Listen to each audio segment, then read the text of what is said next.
A true wonder, the comic book hero who changed everything. Kirsten W. Larson, illustrated by Katie Wu.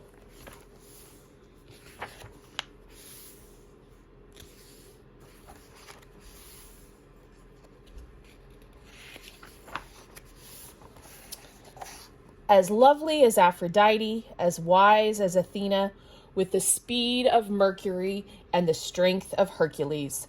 She was known only as Wonder Woman, but who she is and when she came, nobody knows. Until now. America, 1941.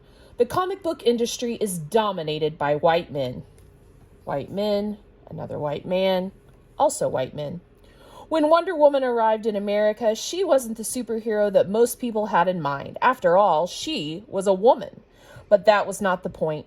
She had an important mission: to change the minds about what women could do and to change the world. Her tale begins in towns across America.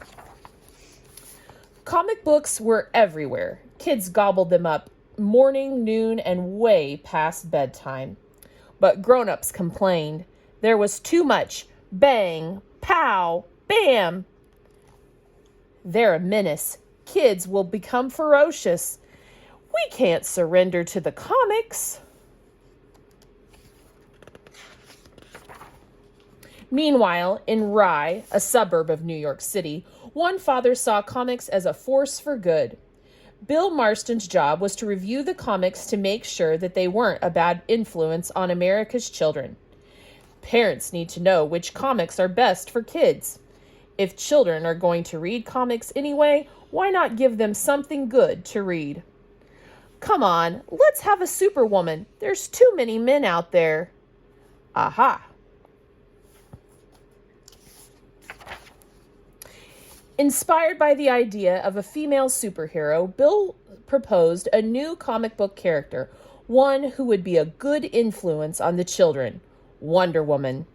The only hope for civilization is the greater freedom, development, and equality of women in all fields of human activity. But first, Bill had to change a few minds. All American Comics, New York City. When Bill pitched the idea, the other men protested. Heroines have been tried before. They flopped.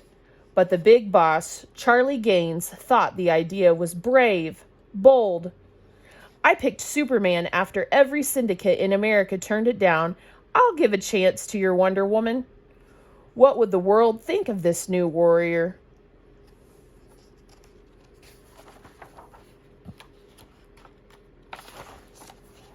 Across America, parents protested. No Wonder Woman. Look at her costume. It's outrageous.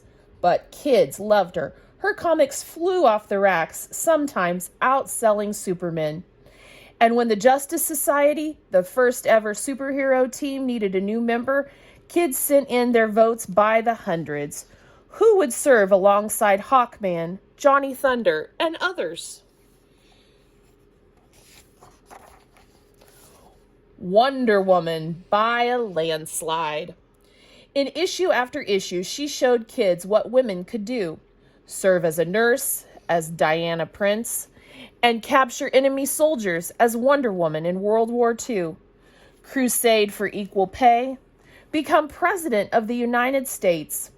Plus, Wonder Woman comics were about to get a new feature showcasing inspiring true stories of real women and how they'd changed the world. 1942. Retired tennis pro Alice Marble and Charlie Gaines discuss the comic book craze. Why don't you do real-life Wonder Women, the women who have made history, such as Clara Barton, Dolly Madison, Eleanor Roosevelt?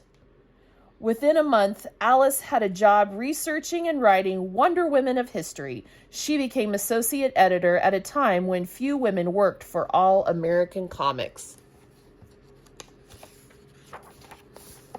2 years later, when Wonder Woman became a daily newspaper strip, Bill became busier and busier. He needed help, so he hired another writer, a woman named Joy Hummel.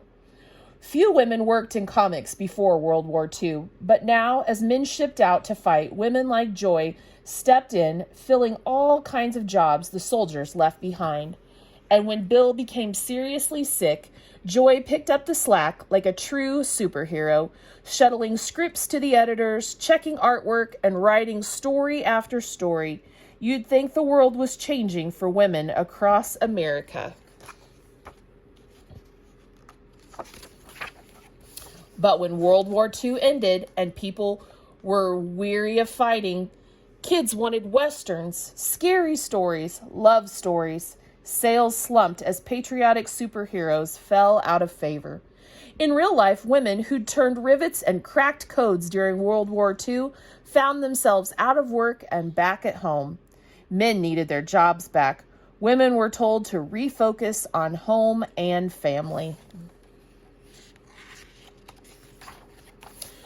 And so did Wonder Woman. She now had a new creative team. Bill had died. Joy had left her job to become a wife and a mother. The new crew didn't care about painting the Amazon princess as a strong and powerful role model. Despite what Wonder Woman promised, the world hadn't changed much for women at all. 1950s America. Wonder Woman still fought crime, but she wished that she could retire from the superhero life and marry her boyfriend, Steve Trevor. Instead of Wonder Woman in history, her comics got new features in the 1950s focused on fashion, beauty, and marriage customs around the world. Then the 1960s arrived. It was a time of great change in America. Black people fought for equal rights during the Civil Rights Movement, inspiring women to do the same. On streets, in voting booths, and in the courts, women fought for their right to go to school, get jobs, and earned equal paychecks. Yet Wonder Woman fell further behind. As her writers worked to regain readers, they took away all that had made her a wonder. Her costume, her lassos and bracelets, her superpowers. Many fans worried that she'd never return to her superhero glory. Readers wanted their hero back. But who would save Wonder Woman? Why, the women who'd grown up reading the original Wonder Woman, of course. Women of color. Women of all colors. Poring over their comics in the 1940s, they heard her message. They could be anything they wanted. They could be superheroes and change minds and the world. Ms. Magazine Headquarters, New York, 1972. Now, a new magazine gave voice to these ideas, showing the world what women in charge could do. The women of Ms. Magazine rewrote Wonder Woman, restoring her superpowers and making her a symbol for sisterhood and the entire women's movement. Ms. even put her on the first cover and reprinted early Wonder Woman comics.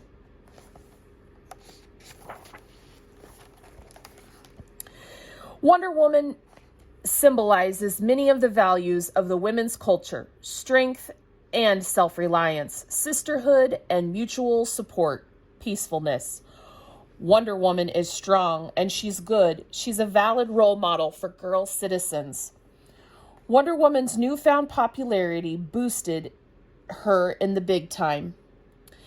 The mid-1970s, Warner Brothers set when she got her own TV show. As Wonder Woman actress Lynda Carter fought bad guys and stood up for other women, at first TV networks weren't sure that people would tune in to watch a female superhero, but Lynda won them over, getting piles of fan mail for her performance. After 3 seasons, Wonder Woman left television, but not people's hearts.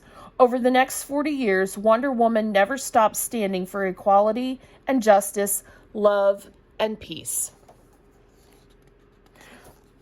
It was a breakthrough for women and television. Present day, and a new world began to take shape. The world that Wonder Woman had promised, where women could be CEOs, astronauts, leaders, someday president, and finally, director of a blockbuster superhero movie. When director Patty Jenkins' Wonder Woman movie hit theaters, both women and men, boys and girls, sat side by side and cheered her on. Ideas about who could be a hero and what women could do were finally changing. I think the legacy of Wonder Woman is a different kind of hero. People who are struggling in some sort of way or didn't identify with the world that they live in can often find themselves in Wonder Woman.